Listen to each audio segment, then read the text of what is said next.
Bonsoir le Togo, bonsoir l'Afrique, bonsoir le monde. Je suis Kotré Aura, responsable du cours et prévision des sciences dans ce programme Prévision Ensemble. Cet après-midi, nous allons essayer de travailler sur la SVT. Nous avons commencé avec l'organisation cellulaire, on a évolué. Aujourd'hui, nous allons aussi entamer l'activité réflexe. Comment l'être humain est commandé avec le centre, le ganglion et le nerf, et les organes récepteurs et effecteurs. Donc, du coup, aujourd'hui, nous allons parler sur activité réflexe. Lorsqu'on parle des activités réflexes, c'est des activités que l'organisme ou bien l'être humain pose qui vient du centre, la commande du centre. Toutes nos activités que nous faisons, leur réponse est automatiquement liée du centre. C'est le centre qui est responsable de nos comportements, activités, c'est-à-dire nos actions que nous menons. Donc du coup, lorsqu'on parle d'activité réflexe, on veut parler du comportement. Comment l'être humain arrive-t-il à faire ces activités réflexes? Lorsqu'on parle du réflexe, ça veut attribuer le cerveau, la moelle épinière et les parties terminales qui sont le ganglion et le nerf. Donc du coup, nos activités, on a deux types d'activités que nous menons qui sont liées à notre centre, c'est-à-dire notre réflexe. Nous avons les activités volontaires,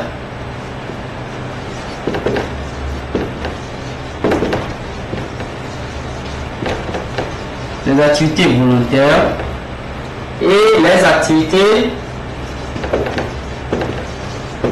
involontaires.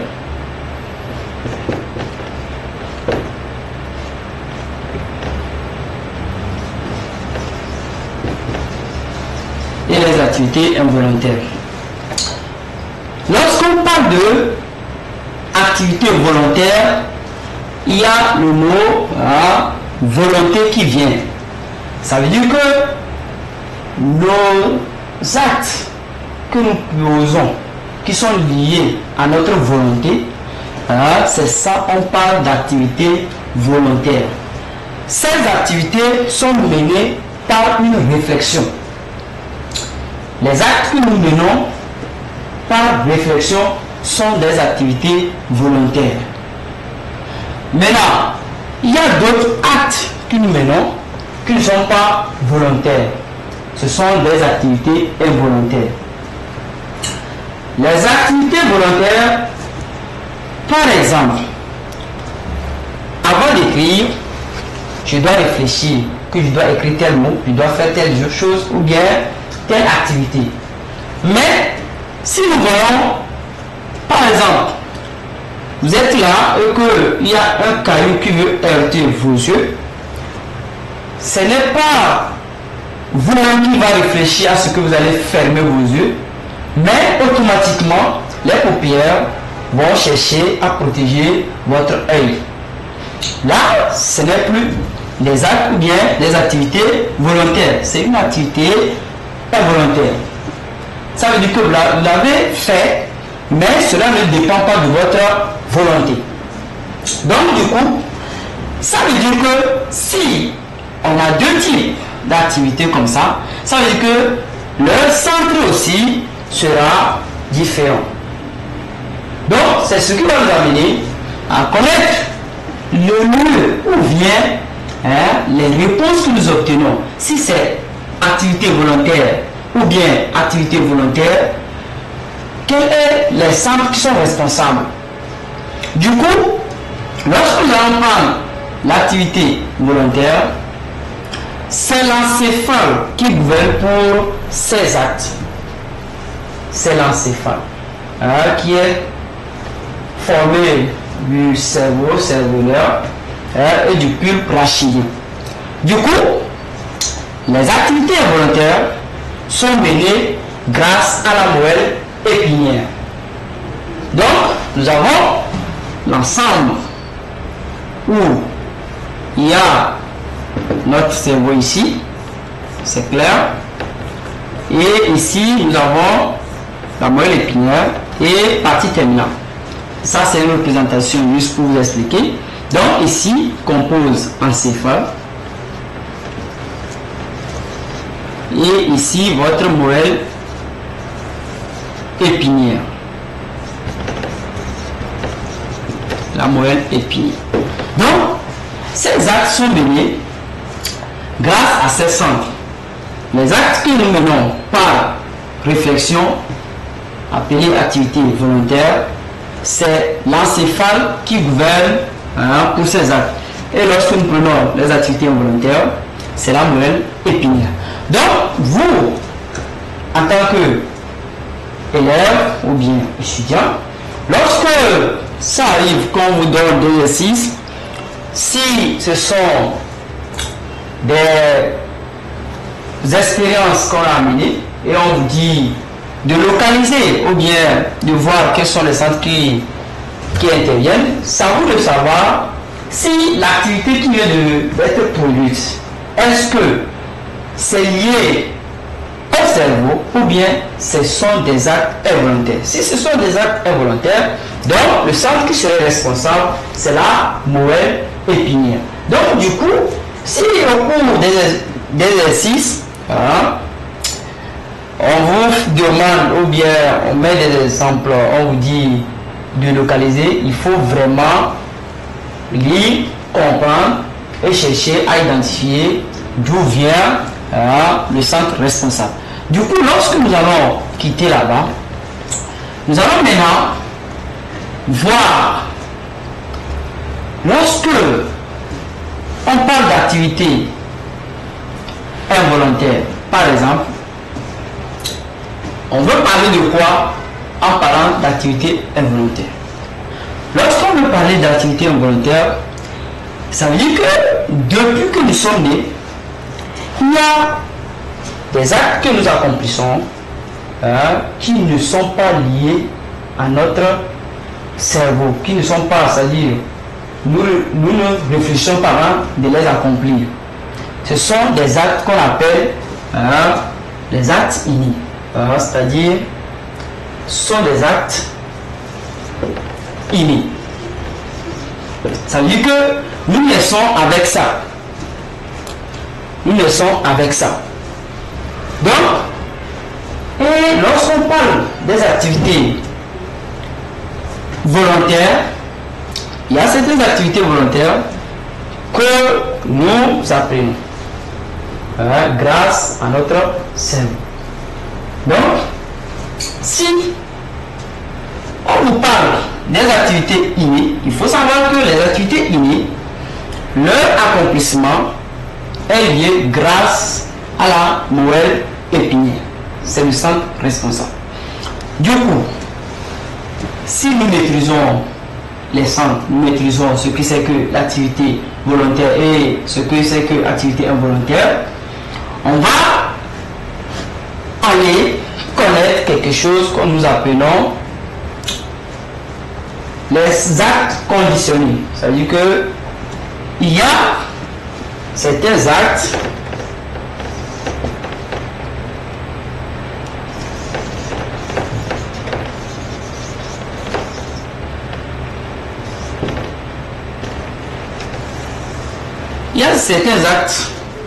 qu'on appelle les actes conditionnés.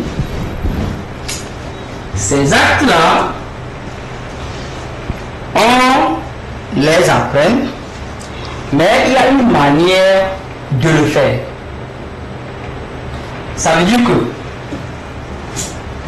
chez un animal, on voit que l'animal effectue certains actes qui sont volontaires ou bien involontaires, que nous voulons conditionner, qui ne seront plus responsables du stimulus qui permet à cette réalisation, mais nous allons le faire grâce à autre stimulus que nous accompagnons à ce stimulus premier. Ça veut dire que, par exemple, chez un chien, si nous emmenons le repas, le chien, lorsqu'il voit le repas, il va commencer à se salir. C'est l'exemple. Maintenant, si nous voulons conditionner, ou bien nous voulons rendre cet acte, l'acte conditionné, ça veut dire que lorsque nous amenons le repas, on va accompagner du repas d'un autre stimulus. Ce qui active la salivation au niveau du chien, c'est le repas. Ça, c'est le stimulus absolu. Maintenant, on va accompagner de ce stimulus-là par autre chose. Ça peut être le son, c'est-à-dire siffler, ou bien ça peut être autre chose, un objet que nous présentons au chien. Ça veut dire que quoi? Lorsque nous amenons le repas, on accompagne du repas du son. Maintenant, le son qu'on accompagne du repas, on va le faire à plusieurs reprises et arriver à un moment donné, on essaie d'enlever le repas et on fait le son pour voir si le chien va salir. Si on fait que le chien salir, ça veut dire que ce stimulus qui n'était pas absolu, l'avons amené à être absolu. Ça veut dire que le chien ne voit plus le repas avant de saliver, mais il suffit d'attendre le son du sifflet, le chien salive. Là, ça veut dire que ce acte que nous menons chez le chien par le sifflet, ce n'est plus l'acte involontaire, mais c'est un acte que nous amenons grâce au conditionnement. Ça veut dire qu'on a conditionné ce chien. Au moment où, si nous voulons aller dans les procédures, ça veut dire que il faut que le chien voit le repas, ou bien le repas soit sur la langue du chien avant de saliver. Maintenant, ce n'est plus comme ça. C'est le récepteur maintenant, ce n'est plus la langue ni la vision. Vous voyez, c'est lui, c'est le son. Donc, on a conditionné ce chien à travers ce stimulus qui est le son. Donc, à ce temps-là, on parle des actes conditionnés. Donc, ces actes-là, si au cours de l'exercice, on vous dit, on a réalisé des exemples, après on voit que, c'est-à-dire l'animal effectue telles actions et après on accompagne ça d'autres stimuli, après un temps donné T, on voit que l'animal réagit à l'absence du stimulus absolu. Cela veut dire que on a arrivé à conditionner cet animal. Donc, les actes conditionnés ne peuvent pas vous échapper au cours de l'exercice. Vous devez les identifier à travers ce qui est formulé par rapport à l'exercice. Maintenant, quels sont les avantages?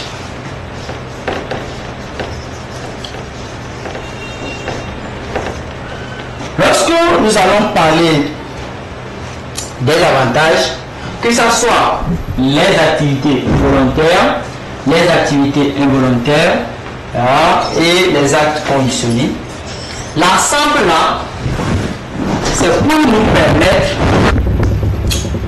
à avoir des comportements soit réfléchis, soit non réfléchis, qui peuvent nous permettre à vivre.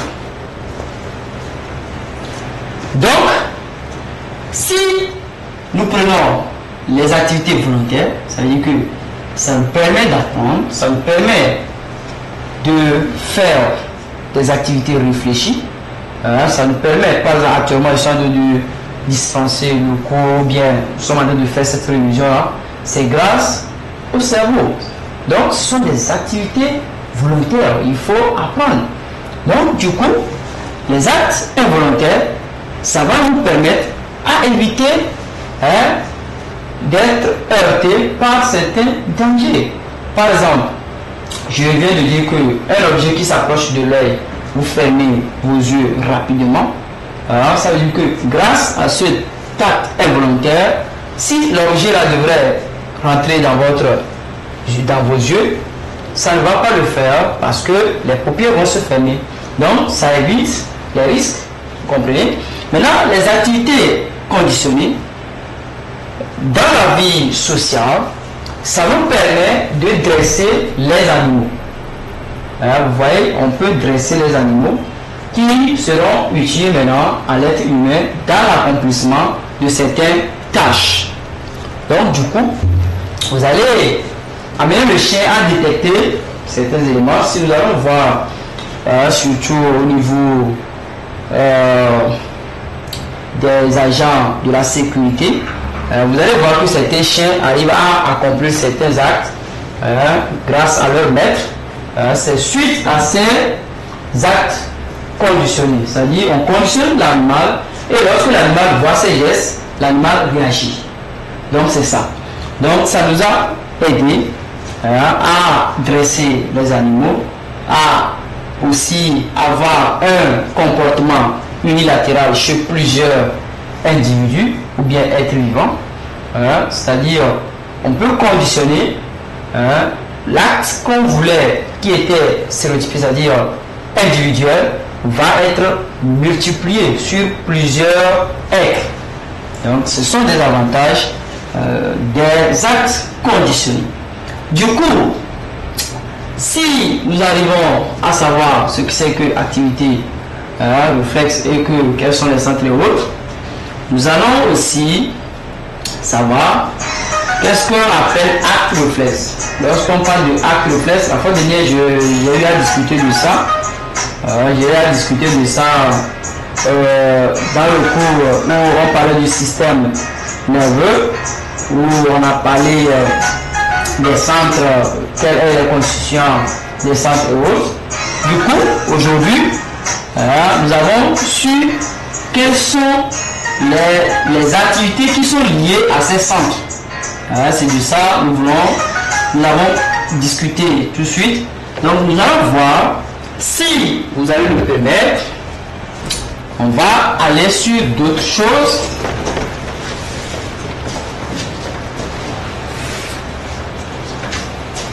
On va aller sur d'autres choses.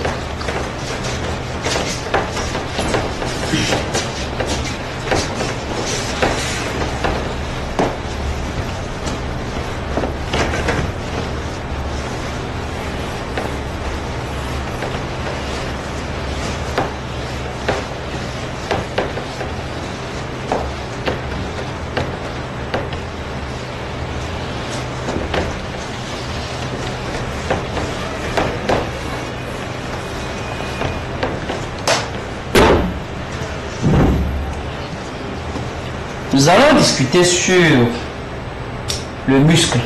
On va entamer un peu quelques notions que nous devons maîtriser sur le muscle. En attendant, si d'ici jeudi, nous sommes en bonne santé, on va encore évoluer, voir si on peut traiter cet exercice avant l'examen. Donc, on va parler du muscle. Muscle squelettique.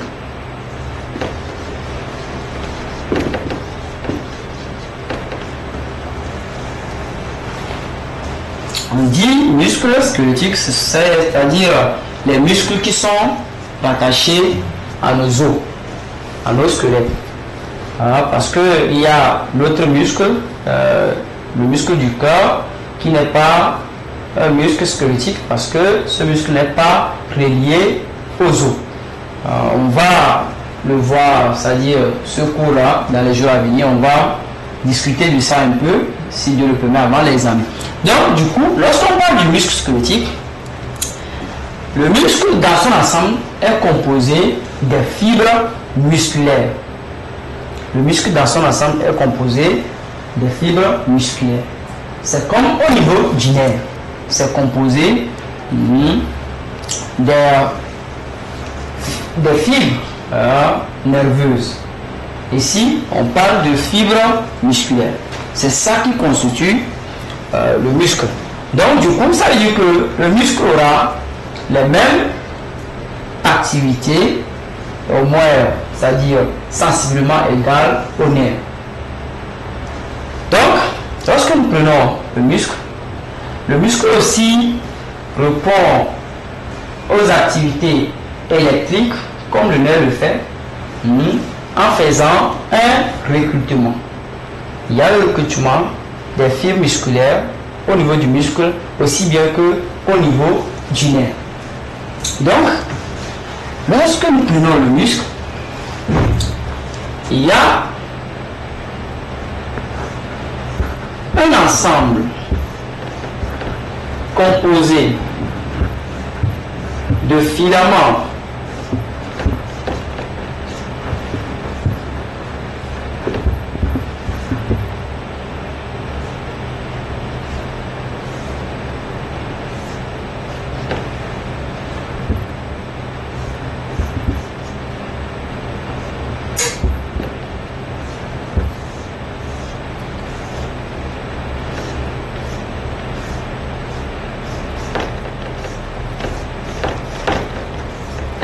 composé de filaments d'actine,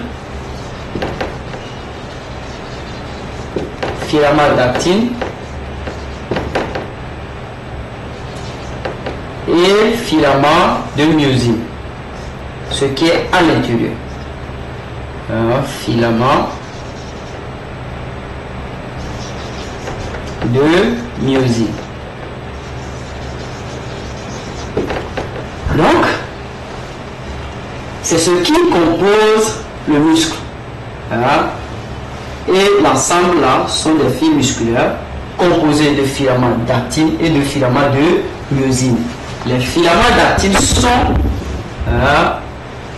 ils protègent les filaments de myosine, si nous pouvons le dire.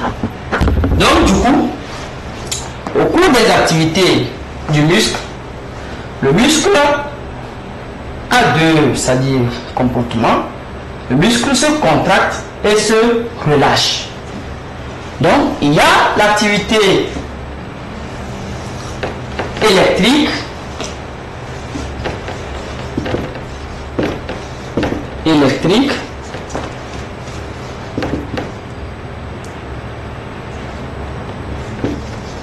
et activité du muscle.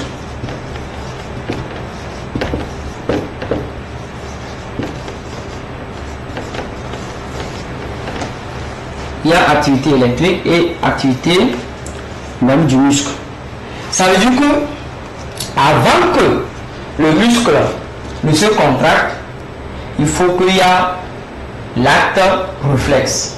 C'est ça qui est activité électrique. C'est-à-dire qu'il y a la réponse qui va amener le muscle à se contracter. Il faut le PA. Il faut l'arrivée du PA. Et l'arrivée du PA, ça c'est l'acte réflexe qui va dire au muscle il faut se contracter. Le muscle ne se contracte pas au hasard. C'est suite au réflexe. Et ces réflexes sont appelés les PA, potentiels d'action. Donc du coup, il faut qu'il y a PA qui va permettre, vous allez voir que lorsque nous avons discuté au moment des synapses, j'ai parlé des synapses ici, j'ai parlé de la plaque motrice, j'ai parlé de la plaque motrice, où j'ai dit que c'est la zone de jonction entre le muscle et le nerf. Donc, à ce niveau, où le nerf termine et votre muscle est à ce niveau, cette zone-là est appelée la plaque motrice. Donc, avant que votre muscle se contracte, il faut qu'il y ait l'activité électrique, le PA, qui va arriver, qui serait transmis à votre muscle, et maintenant le muscle va réagir. Maintenant, le muscle va réagir, ça dépend de l'acte qui est arrivé. Est-ce que cet acte-là, c'est inhibitrice ou bien c'est excitatrice?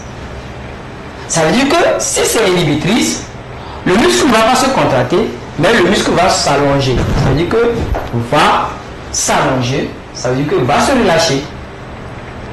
Maintenant, si c'est acte excitatrice, le muscle va se contracter.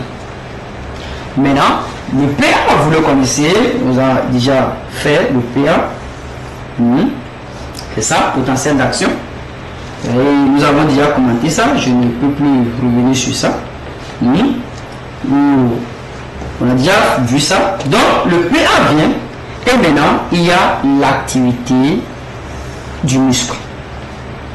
Ça veut dire que votre muscle va se contracter, c'est clair. Votre muscle va se contracter. Suite aux stimulations, le muscle va se contracter et va se relâcher. C'est ça. Donc, c'est la contraction du muscle et le relâchement du muscle. C'est tout. À ce niveau, c'est ce que on dit au niveau du muscle. Ce n'est pas affaire de dépolarisation, repolarisation, mais ici, on parle de contraction et de relâchement. Donc, si au cours de l'exercice, on voit qu'il y a l'évolution des contractions musculaires, ça veut dire que si on dit d'analyser et interpréter, vous voyez que les amplitudes de la contraction musculaire varient au cours des excitations. Si on augmente par exemple l'intensité d'excitation, là on nous dit d'analyser, vous allez analyser, l'analyse c'est ce qu'on voit. Maintenant vous allez interpréter que ça veut dire que comme le muscle est composé de plusieurs fibres, ça veut dire qu'il y a eu un recrutement au niveau du muscle, c'est ce qui amène les amplitudes à augmenter jusqu'à un niveau. Si c'est les fibres du muscle sont repondues, comprenez, il n'y aura plus l'augmentation d'amplitude. Maintenant, ça va devenir constante. C'est-à-dire les amplitudes seront maintenant les mêmes. Donc, c'est tout ce que vous allez dire, que ça veut dire qu'il y a eu recrutement. C'est ce qui a fait qu'il y a eu évolution ou bien augmentation des amplitudes de la contraction musculaire. Et vous allez l'expliquer par rapport à plusieurs types de fibres musculaires qui constituent le muscle. Où le muscle a les mêmes comportements en termes de recrutement au niveau du nerf. Donc, si nous avons eu connaissance de comment analyser et interpréter, c'est-à-dire lorsque vous allez parler de interpréter le myogramme, c'est-à-dire la contraction musculaire en termes de représentation, on parle du myogramme. Donc, le myogramme est composé d'activité de la contraction du muscle et du relâchement du muscle. Donc, du coup, si nous avons eu connaissance de ça, on va maintenant voir si au cours des contractions musculaires, si le neurone qui amène la réponse est inhibitrice, vous n'allez pas avoir ce myogramme, mais vous allez voir plutôt ce myogramme. Si on vous représente quelque chose comme ça, on vous dit d'analyser et que vous voyez que nous sommes au niveau de l'exercice qui est en face de vous, vous parle du muscle, de l'excitation du muscle, ça veut dire que le muscle a répondu à un PA inhibitrice, ce qui a fait que le muscle s'est allongé et c'est ce qui donne ce myogramme. Donc c'est un myogramme qui exprime le relâchement au niveau du muscle. C'est tout. C'est ce qui va nous amener à connaître maintenant si nous sommes avec des muscles antagonistes. Lorsqu'on parle de muscles antagonistes, c'est deux muscles qui effectuent des mouvements contraires.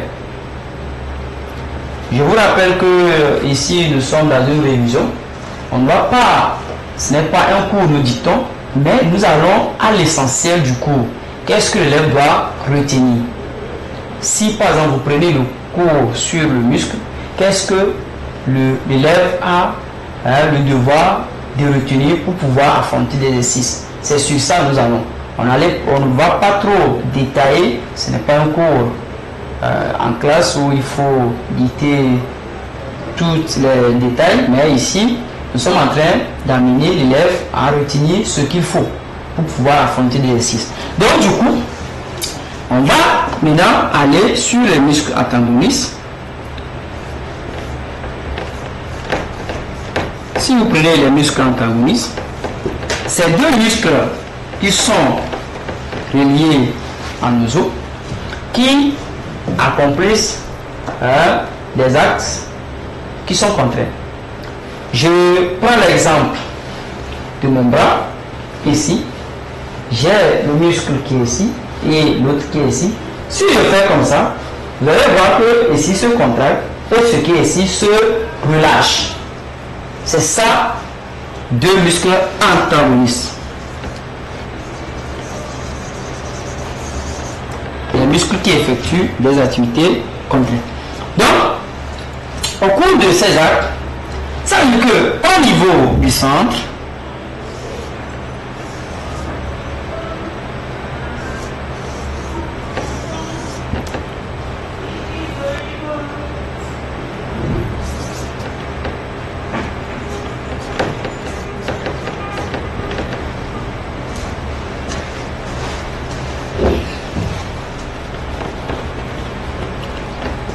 ici nous avons le ganglion, nous avons ici le centre. Vous voyez, au niveau du centre, il y aura deux motoneurones. Deux motoneurones qui vont maintenant se rattacher à ces deux muscles. L'autre qui est ici, l'autre qui est ici, par exemple. Vous voyez. Donc, qu'est-ce qui arrive? Lorsque l'excitation arrive à ce niveau, maintenant, ces deux motoneurones, ça serait le nerf sensitif qui va envoyer le message vers le centre, qui va maintenant quitter du centre vers ces muscles. Si ce nerf qui est ici, ce motoneurone, si ça conduit, c'est-à-dire le PA inhibitrice, ça veut dire que ici on a un moins, qui va dire que ce nerf motoneurone là conduit l'activité inhibitrice. Et maintenant, ce neurone-là conduit l'activité excitatrice. Vous allez voir que à ce niveau, ce muscle va se relâcher et ce muscle va se contracter. C'est tout. Donc, vice versa. Ça peut toutefois changer que ici, le nerf là devient le nerf qui va conduire l'influx inhibitrice et ce nerf va conduire l'influx excitatrice. Donc, au cours de l'exercice, c'est à vous de voir. On peut vous présenter un schéma et on fait les détails. Et maintenant, on vous dit d'identifier les types de nerfs qui sont composés sur ce schéma. C'est à vous de voir quel est le nerf inhibitrice et quel est le nerf excitatrice par rapport à l'exercice. Maintenant, les muscles qui se contractent, c'est le muscle fléchisseur. Et le muscle qui se relâche, c'est le muscle extenseur. Donc, c'est à vous de voir au cours de l'exercice pour vous identifier rapidement en face de quoi vous êtes. Maintenant, lorsque nous allons quitter la banque, si nous avons eu connaissance des activités qui sont reliées aux muscles, on va voir quels sont ce qui a pu ou bien ce qui aide le muscle à se contracter. Oui, le muscle se contracte. Le muscle ne se contracte pas au hasard. Il faut de l'énergie.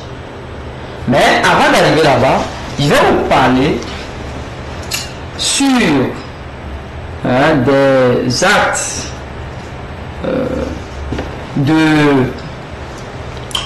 qui sont liés à la fatigue du muscle.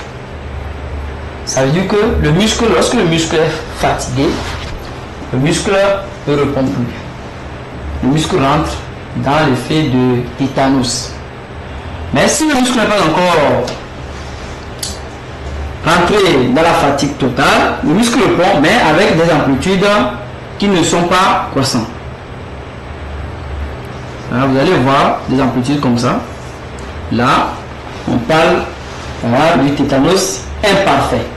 Mais si vous avez, suite à des extractions, vous avez, c'est-à-dire ce PA, ce myogramme, vous allez dire que, c'est-à-dire que le muscle est rentré dans le tétanos parfait. C'est-à-dire que le muscle est totalement fatigué. Et le muscle ne répond plus. C'est ça qui amène au cours des activités musculaires des crampes. Vous allez voir que votre muscle va être tendu et n'arrive pas à se contracter. C'est lié à la fatigue du muscle. Donc après ça, on va aussi rapidement savoir que si vous prenez le muscle, avant que le muscle ne se contracte, il faut l'arrivée du PA. Après l'arrivée du PA, il faut l'arrivée des ions Ca2+. Après maintenant l'arrivée des ions Ca2+, il y a maintenant la contraction musculaire, c'est-à-dire l'arrivée du PA, potentiel d'action, l'arrivée des ions Ca2+, voilà. L'arrivée des ions Ca2+, c'est clair. Et maintenant, il y a le myogramme, contraction et relâchement du muscle. C'est ça. Donc, vous devez savoir ça. Que le muscle ne peut pas se contracter où il n'y a pas le PA, où il n'y a pas aussi les ions Ca2+. Il faut se procéder avant que le muscle ne se contracte. Parce que l'activité électrique va permettre l'arrivée des ions Ca2+ dans la fente, au niveau de la jonction entre le nerf et le muscle.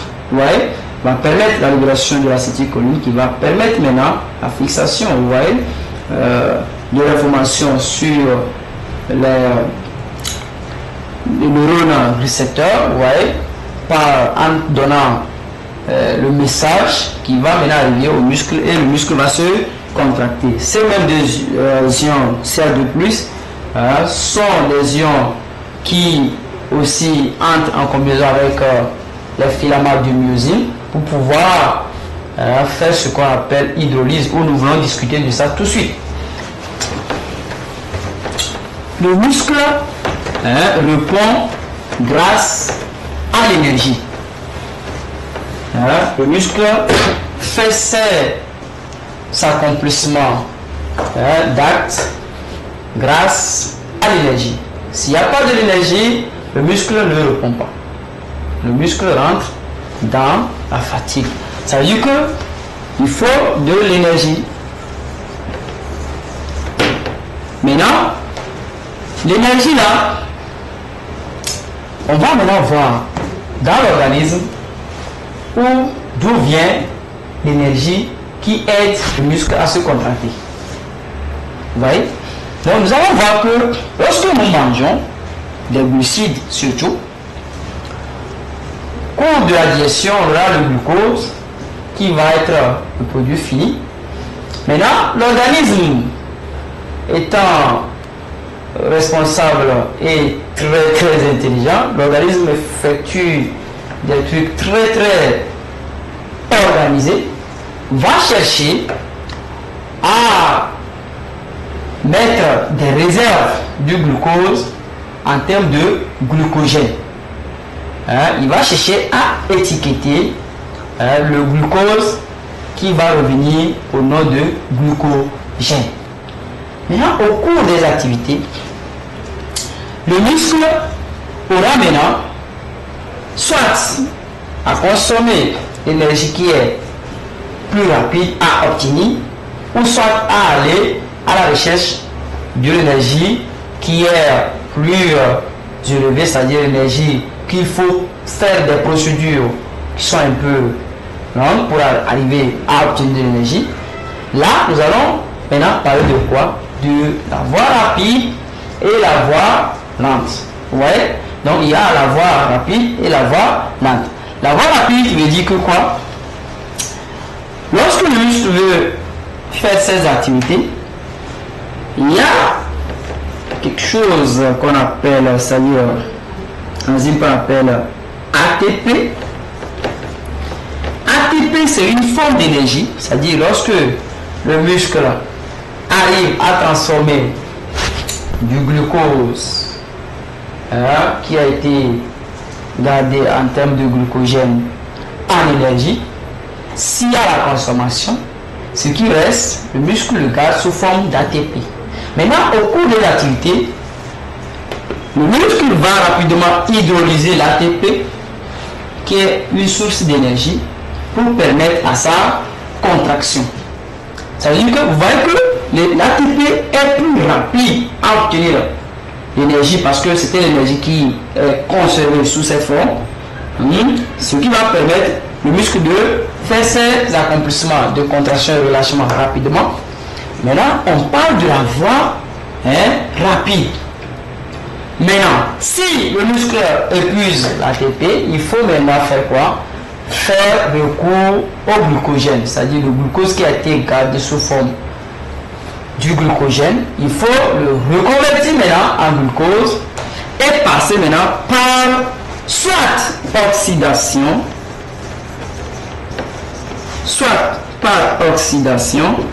ou par fermentation.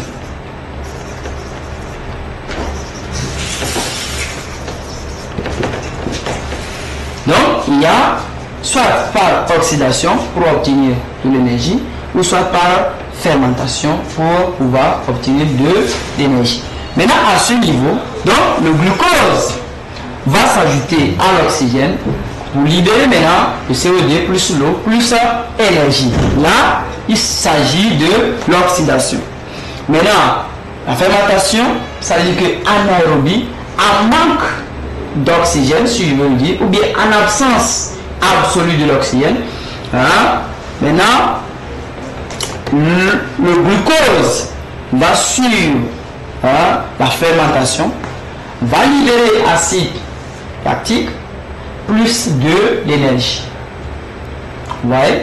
Donc, ça, c'est des voies lentes pour pouvoir aboutir à l'énergie. Maintenant, ça là, ça permet au muscle, ces réactions permet d'avoir de l'énergie pour pouvoir aider le muscle à se contracter. Maintenant, ça peut arriver que le muscle épuise tout ça là. Donc, le muscle va rentrer dans la régénérescence, c'est-à-dire le muscle va régénérer l'énergie grâce à d'autres sources de revenus au niveau de l'organisme. Là, le muscle peut utiliser la phosphocréatine pour pouvoir régénérer de l'énergie. La phosphocréatine.